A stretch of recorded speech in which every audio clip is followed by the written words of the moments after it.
Hey, restaurant pros. Have you ever had that feeling in the pit of your stomach that something is absolutely wrong with one of your employees, meaning they're doing more harm than good to your business, even when and especially when you think, well, they're one of your best? The truth is, your gut is usually right, yet we don't trust our inner voice enough to listen. What are some of the key indicators that you should be looking for that you're keeping a team member on longer than they should be? I'm going to share that with you in just a moment.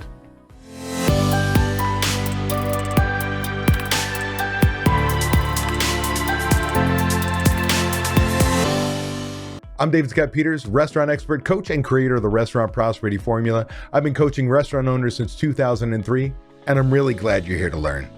Today, I want to share with you some of the key indicators you need to pay attention to when it comes to knowing when you should promote an employee to a customer, meaning fire them.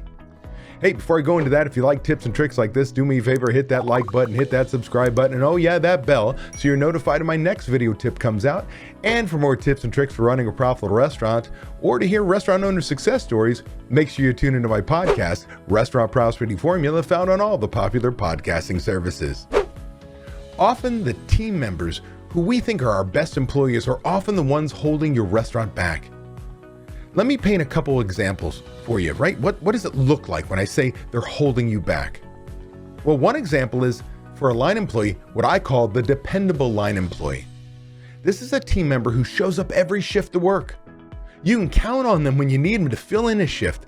And often this person has worked for you for years, so you have this feeling of dependability, like they've been there through the thick and thin. Man, this person's got your back. But in reality, behind your back, they don't consistently do their side work. They don't like change. They fight change. Oh, our restaurant's different. We've tried that. Don't you know 3 managers ago? They make newer employees feel like they don't belong.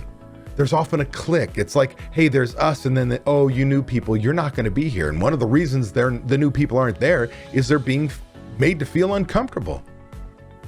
They're often difficult to work with for management, meaning they know that they've outlasted every manager that's worked there. They know that if they push back, they don't actually have to do what the managers want them to do, becoming more of a problem. Yet we're stuck in this rut thinking, man, this is one of my long-term employees. I can always count on them to show up and do work, but not really your way.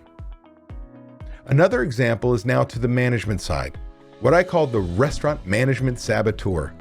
This person's really difficult to see because when you tell them about all the things you want to do, this manager says yes to everything. Hey, I want to implement inventory systems. Oh yeah, that sounds great. Hey, I want to start to implement a system to make sure we schedule on budget. Oh, that sounds awesome. They show real excitement for the changes you want to make in your business. Yes, yes, yes. But in reality, they don't ever take action. You get so frustrated, like you ask them to do something and they don't do it. And when you push them on it, they have an excuse for everything. Oh, well, it got really busy. Oh, we're short a couple people. Oh, you wanted me to work on that other thing. And you just get excuse after excuse after excuse. The problem is we buy into it. They often talk behind your back. You can hear the whispers. You hear, oh, well, this manager said they really weren't excited about this, or that'll never work. We've tried that before, or they're just not going to do it. Both of these employees, that great employee, right? The line employee, that yes person of a manager who gets excitable, both of these employees are destroying your business. The supposed dependable employee is creating a negative work environment because there's this environment of favoritism. They know they can get away with anything and everything they want to do or not want to do. Management will never push them out. They are there. They actually put you in a position where the tail wags the dog. And everybody sees it. So all the new employees or your long-term employees that aren't so special feel very put out. And they start to get demotivated and they don't follow the systems too because they see that person gets away with murder. How about that restaurant management saboteur who is literally costing you tens of thousands, if not hundreds of thousands of dollars in your bottom line profitability every single year by not making the changes you decided your restaurant needs.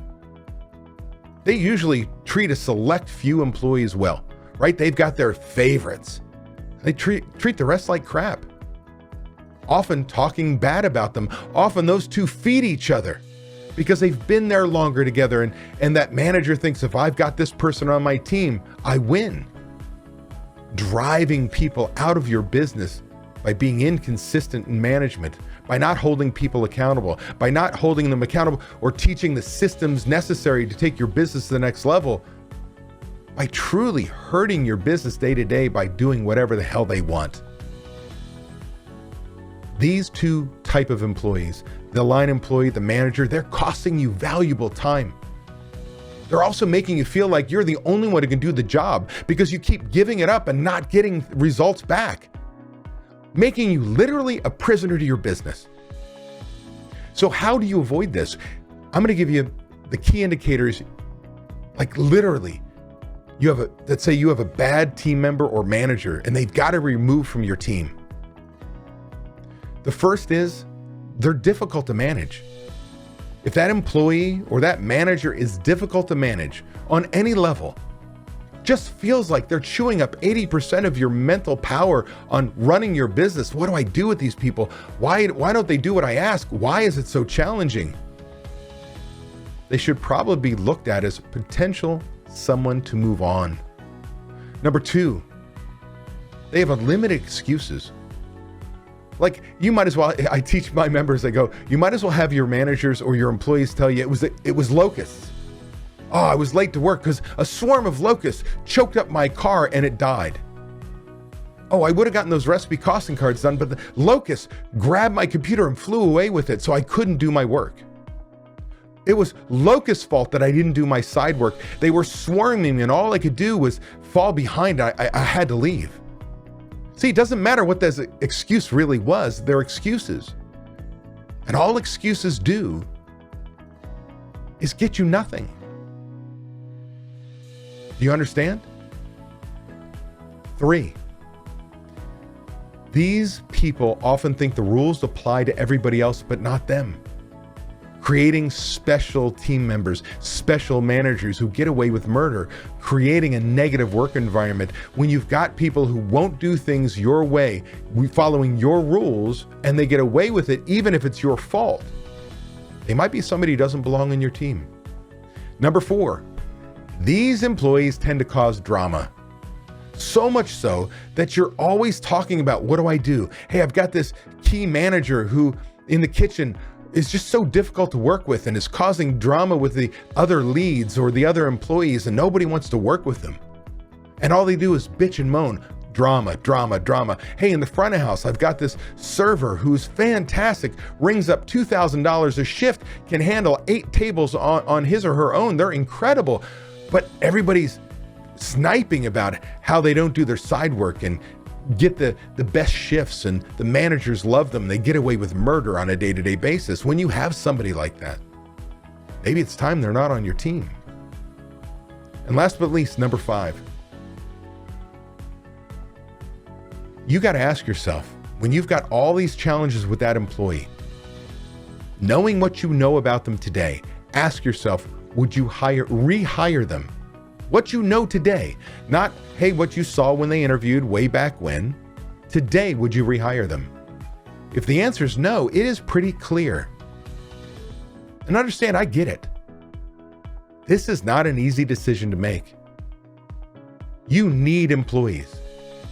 Depending on when you're watching this video tip, we could still be in the Great Resignation and have a shortage of employees.